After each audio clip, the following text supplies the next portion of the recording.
10 muscle cars from the 1960s ranked by how few of them Detroit actually built, starting at 100 and ending at 2. Number 10. 1964 Ford Fairlane Thunderbolt. Production 100. It started with a Rhode Island dealer named Bob Tasker who shoehorned a 427 into a Fairlane and embarrassed everything at the local strip. Ford's marketing men took one look and decided the company's total performance slogan needed teeth. Ford couldn't build the thing on a normal assembly line, so 100 Fairlane 500 sedans were shipped to Dearborn Steel Tubing to be dismantled and rebuilt into weapons. What came back barely qualified as a car. The 427 high-riser FE Big Block sat under a teardrop hood bulge, wearing dual Holley 4 barrels and a 12:1 compression ratio, officially rated at 425 horsepower and realistically making somewhere between 500 and 600. Front fenders, hood, doors, and bumpers were fiberglass. The side glass was plexiglass. The high beam headlights were removed entirely and the holes turned into cold air intakes. The battery went in the trunk. Curb weight landed just under 3,200 pounds. Exactly 100 were built to satisfy NHRA homologation, 41 4-speeds and 59 automatics at roughly $3,900 each. Ford riveted a plate inside the glove box door, disclaiming the whole thing as a competition vehicle. Around 60 survived. On its very first test pass, driver Dick Brannon launched it so hard the rear window blew out of the car and sailed 50 feet into the air. The run still clocked 12.26 seconds at 122 miles an hour. Number 9. 1968 Dodge Hemi Dart L023. Production 80. For the 1968 Superstock season, Chrysler wanted the class to be a formality. The plan was brutally simple: take the smallest, lightest body in the lineup, the compact A-body Dart, and install the largest, angriest engine the company owned. Chrysler couldn't do that in-house, so partially assembled Darts went to Hearst Performance in Michigan, arriving with no engine, no transmission, no drive shaft, and no exhaust. Hearst put in the 426 race Hemi with a cross-ram intake and dual quads, rated at 425 horsepower and realistically closer to 535. Then they went after the weight: fiberglass fenders and hood, acid-dipped doors, thin-gauge bumpers, Chemcore side glass held up by seatbelt straps instead of window cranks, and a pair of fixed van seats where the buckets should have been. The battery moved to the trunk. Sound deadening simply didn't exist. 80 were built at the Hamtramck plant. They were sold with no factory warranty at all, and Chrysler attached documentation and decals stating plainly that the car was not legal for use on public roads. Dodge sold 80 customers a brand new car and told them, in writing, not to drive it anywhere. Number 8. 1969 Dodge Charger Daytona Hemi.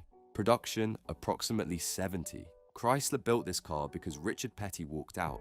After winning 27 races in a Plymouth during 1968, Petty jumped to Ford for 69, and Dodge needed something that could beat the Torino Talladega on the super speedways. The Charger 500 wasn't enough, so Chrysler's engineers, several of them pulled from missile work, bolted an 18-inch pointed nose cone to the front of a Charger and mounted a 23-inch tall wing over the rear deck. Standard power was the 440 Magnum at 375 horsepower. The option that mattered was the 426 Street Hemi, 425 horsepower, dual 4 barrels, and the reason these cars are worth what they're worth. Dodge built 503 Daytonas to clear NASCAR's 500-car homologation rule, beating the requirement by 3, and roughly 70 of those carried the Hemi, 22 4-speeds and 48 automatics. On March 24, 1970, at Talladega, Buddy Baker drove one of these to an official lap of 200.447 miles per hour, the first closed-course 200 in NASCAR history. That said, the 503 figure has always been shaky. More recent research puts the confirmed count at 499 plus the test mule, and the surviving shipping list accounts for only 35 US market Hemi cars. 60 years on, nobody can say with certainty how many Dodge actually built. Number 7. 1969 Chevrolet Camaro ZL1. Production 69. General Motors had a hard ceiling of 400 cubic inches for the Camaro. Illinois dealer Fred Gibb went around it using the central office production order system, a fleet ordering back channel meant for things like taxi paint codes, and ordered Camaros under Copo 9560 with an engine developed for Can-Am road racing. The ZL1 was a 427 with an aluminum block and aluminum heads, roughly 100 pounds lighter than the iron equivalent, running 12-to-1 compression and an 850 cubic feet per minute Holley under a cowl induction hood. Chevrolet's official rating was 430 horsepower. The real number was around 500, making it the most powerful engine the company ever sold to the public. The idea came out of drag racer Dick Harrell, and the cars went almost exclusively to people who intended to race them. In street trim with mufflers and factory tires, magazine testers ran low 13 seconds, bolt-on headers and slicks, and the same car dropped into the 11.6 seconds at 122 miles per hour. Chevrolet has never built a quicker production car. The problem was arithmetic. The engine option alone cost $4,160 on a Camaro, with a base price of $2,727. The motor cost more than the car. Gibb ordered 50, couldn't move them, and sent 33 back to Chevrolet for redistribution. Total production stopped at 69. 69 of the most extreme Camaros ever built, and the dealers begged Chevy to take them back. Remember that engine though. It turns up again at number 1 in even smaller numbers. Number 6, 1969 Yenko Nova SC427, production 37. Don Yenko had already used the Copo system to put 427s into Camaros and Chevelle. The Nova was different. Chevrolet flatly refused to build it, so Yenko ordered base big block Novas into his Pennsylvania dealership and did the swap himself.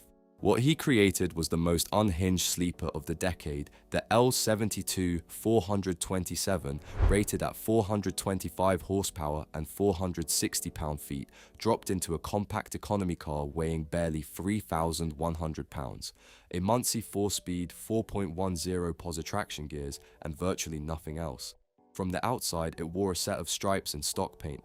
That was the entire disguise. Yenko sold 37 of them, fewer than 10 are believed to survive. The rest were wrecked, raced into oblivion, or lost when insurance companies stopped writing policies on them entirely. Values have followed the scarcity.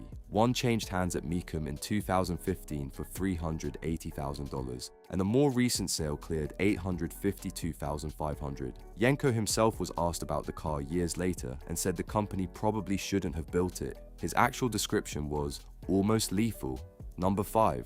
1967 Chevrolet Corvette L88, production 20. This one is rare by design. Chevrolet actively tried to stop people from buying it. Zora Arkus Dantov wanted a genuine race engine available over the counter, and the L88 was it. A 427 with 12.5-to-1 compression, an aluminum high-rise intake, an 850 cubic feet per minute Holley, and a solid lifter cam. Then Chevrolet did something remarkable. To keep casual buyers away, the company advertised the L88 at 430 horsepower, deliberately less than the 435 quoted for the tamer L71 sitting right next to it on the order sheet. The real output was somewhere around 550. Ordering one also meant deleting the radio and the heater, and the engine wouldn't idle properly on pump gas. 20 people ordered one anyway for the 1967 model year. For context on how quietly Chevrolet kept this thing buried, word gradually got out, and L88 orders climbed to 80 cars in 1968 and 116 in 1969. That first-year run of 20 remains the one collector's chase, and it's the reason a genuine 67 L88 sits near the top of the entire Corvette market. An automaker underrated a car specifically to make it unappealing, buried it on the option sheet, and stripped out the creature comforts. 20 customers found it regardless, which tells you exactly who was reading those order forms. Number 4. 1963 Pontiac Catalina Super Duty Swiss Cheese, production 14. By the end of 1962, Pontiac's grip on superstock was slipping, and the engineers responded with the most extreme factory diet in American history.